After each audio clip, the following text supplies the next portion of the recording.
Good afternoon, everybody. Scott Mabor here with your Medicare Missive from the living room today. It is a snowy Tuesday afternoon in March. My friend Mona requested fireside chat style Medicare Missives. I don't know how many more days of snow we're going to get. There's about 3 inches on the ground at the moment. My wife said the driving is terrible.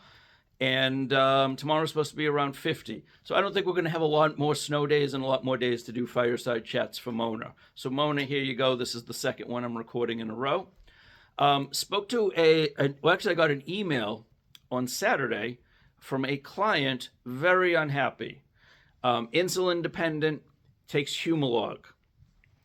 Got an email and I felt terrible, but I was at a family birthday party, a 90th birthday for my wife's aunt. So I looked at the email, but I don't have access to my database on my phone. So when I got home, I looked it up, and here's the problem. They said, listen, we've spent hours on the phone with Medicare, with WellCare, with the drug carrier, with CVS, all of these parties to figure out what's going on with the Humolog and why it's not covered.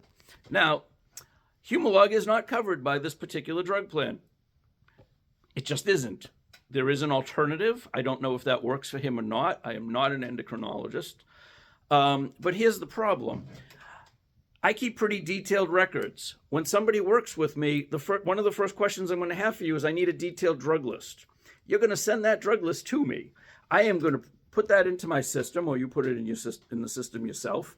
I am then going to print a report, which basically says drug list for Scott Mabor and a date, and I am going to send that back to you. And I am going to have it's boilerplate, and it says, please review the attached drug list for accuracy. My drug plan, my recommendations for your drug coverage will be based in part on this information.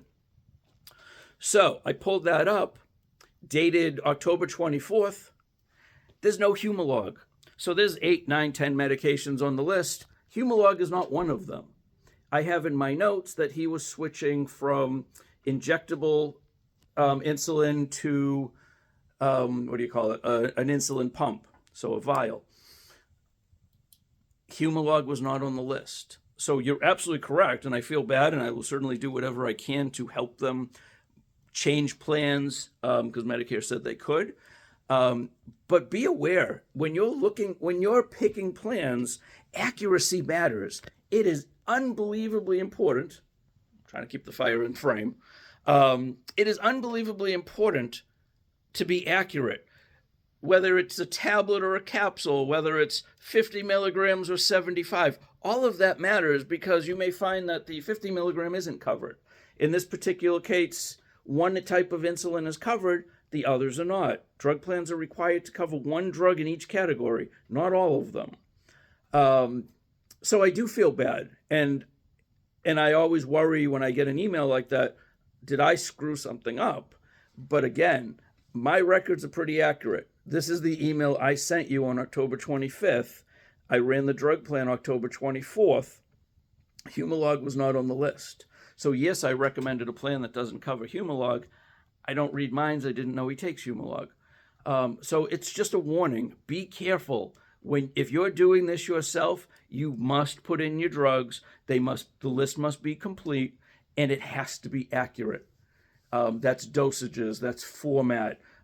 If you put down, I use XYZ cream, and it's actually an ointment, huge difference. And sometimes it is no difference, and sometimes it's a tremendous difference. So be aware of that. I'll leave it at that. Not sure what's going to end up happening. I know they spoke to Medicare. It's actually kind of interesting. If you talk to Medicare and say, this is a huge problem, it was a mistake, I got bad information. In many cases, Medicare, I can't, but Medicare can kind of wave their magic wand and give you a window to sign up for a different plan. That's what I expect we'll be doing. But be aware, be careful. Let me know if I can help. Thanks for watching. Have a great night, everyone. Be well, stay safe, and I appreciate it. Thanks.